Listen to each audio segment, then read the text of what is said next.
Hey guys, thank you so much for stopping by. Today, let's make Torta Caprese, also known as a flourless chocolate cake. All you need are 6 ingredients. Let me show you how easy it is to make. Start by separating the egg whites from the egg yolks, and in a clean bowl, whip the egg whites and half of the sugar to a stiff peak.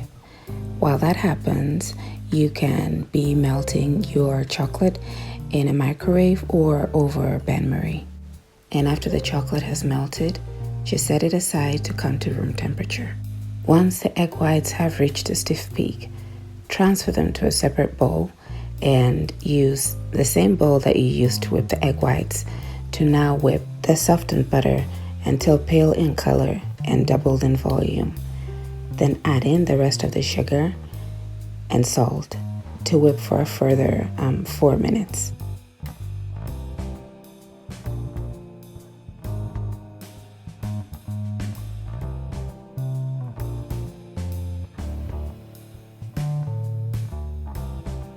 And now add the egg yolks one at a time and whisk on medium speed just until incorporated. And after that, pour in the cool melted chocolate and a dash of vanilla. Whip for a few seconds, then add in the ground almonds and chopped almonds if you'll be using some. Make sure to scrape the bottom of the bowl to make sure it's evenly mixed. Before adding in a third of the whipped egg whites. This is just to lighten the batter because it is quite dense at this point. So fold until there are no more streaks of egg whites.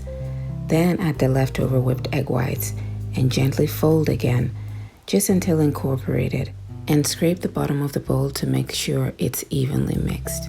And that's it, you're done.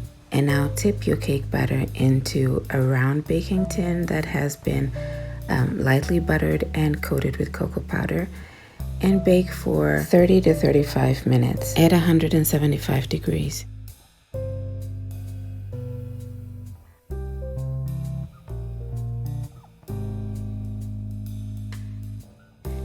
And it's done. Don't let the crackly bit at the top fool you. That stuff is what everyone fights for, well, at least at this house. And so to get it to flatten out a bit more, we will flip the cake onto a flat plate that's lined with parchment paper and just let it sit for a bit. And then we're gonna flip it back. And that's it, guys.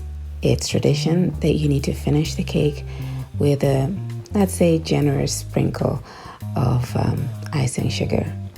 And a few things that you might, well, more than love about the cake is, well, first off, it's not, well, chunky.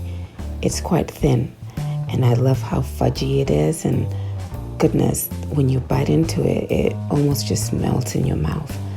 So I hope you bake the cake, and I hope you come back again.